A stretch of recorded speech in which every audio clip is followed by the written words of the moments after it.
गरीब बेटा बन गया IAS ऑफिसर। हिंगनघाट नाम के गांव में गणपतराव नाम का एक मोची रहता था। गणपतराव की पत्नी थी नर्मदा और बेटे का नाम मंजू था। वो अपनी थोड़ी सी कमाई से उन तीनों का पेट तो भर पाता था, पर मंजू को पढ़ा नहीं पाता था। पर मंजू की एक दोस्त थी पूजा। पूजा के परिवार काफी धनवान थे, पर उस लड़की को मंजू बहुत पसंद था। पूजा हर रोज स्कूल के बाद अपने कार में मंजू के झोपड़ी पर आती थी और उस दिन स्कूल में जो कुछ पढ़ाया वो सब मंजू को सिखाती थी। इस तरह 20 साल गुजर गए। गणपतराव बूढ़ा हो गया, पर उसके घर की हालत नहीं सुधरी। वो अभी भी जूते सीता था। वो आज भी उसी झोपड़ी में रहते थे।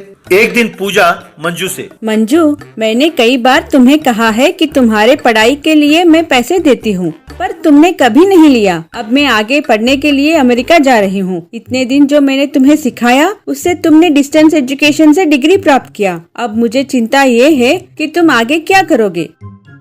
तुम चिंता ना करो पूजा, ज्ञान पैसों से ज्यादा बड़ा होता है और तुमने वो मुझे दिया है। मैं तुम्हारा ये एहसान जिंदगी भर नहीं भूल सकता। तुम खुशी खुशी जाकर अपनी पढ़ाई पूरी करके आओ, मैं कुछ ना कुछ कर लूंगा। पूजा की आंखें नम हुई और वो वहां से चली गई। पिताजी को इस बुढ़ापे में भी जूते सीते हुए देखकर मंजू बहुत दुखी होता था। उसने फैसला किया कि घर की जिम्मेदारी अब वो संभालेगा। उस दिन से मंजू अपने पिताजी को पास बिठाकर वो खुद जूते सीता था और जूते पॉलिश करता था। बेटा, तुम्हें देखकर मुझे काफी दुख होता है बेटा।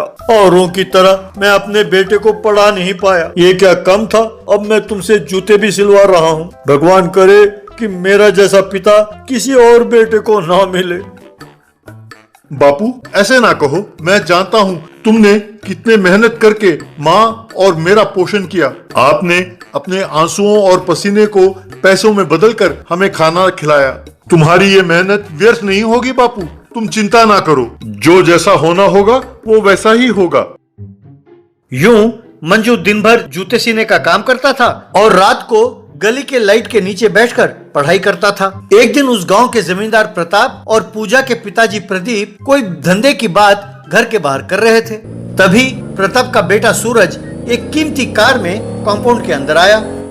उसे देखकर प्रदीप, प्रताप जी, अगर आपको एतराज ना हो तो क्या हम इस बिजनेस पार्टनरशिप को रिश्तेदारी में बदल लें? इससे बढ़िया और क्या बात हो सकती है प्रदीप जी। पर एक बात है, मेरे बेटे को पढ़ाई रास नहीं आई, ना ही बिजनेस करने की अकल है। आपको एतराज तो नहीं है ना? पढ़ाई की क्या जरूरत है, पैसे हैं, यही काफी है। मुझे 100% मंजूर है। एक दिन सूरज कार में जाते जाते मंजू के जूते की दुकान के पास आकर रुका। सूरज मंजू से, ये बाटा कंपनी वालों ने मेरे लिए खास जूते बनाए हैं। इनकी कीमत 2 लाख रुपए है, ध्यान से पॉलिश करना। कहकर उसके कंधे पर पांव रखा। साहब, कंधे पर पांव रखेंगे तो पॉलिश करना मुश्किल होगा साहब। जरा सिर पर रखिए तो अच्छा पॉलिश करके दूंगा।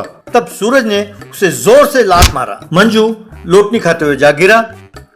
क्यों, ज्यादा आकड़ है? अरे पांव तुम्हारे कंधे पे रखा तभी गुस्सा आ गया। अब जूतों का पॉलिश तुम अपने जीभ से चाट कर करोगे, नहीं तो तुम्हारे हड्डी पसली एक करके तुम्हें इस गांव से बाहर कर दूंगा। हताश होकर मंजू ने अपने जीभ से चाटकर उसके जूते का पॉलिश किया। ये देखकर गणपतराव बहुत दुखी हुआ। 1 साल बाद पूजा अमेरिका से पढ़ाई कर लौटी। तब प्रदीप ने पूजा को रिश्ते के बारे में बताया। पूजा समझ नहीं पाई कि वो क्या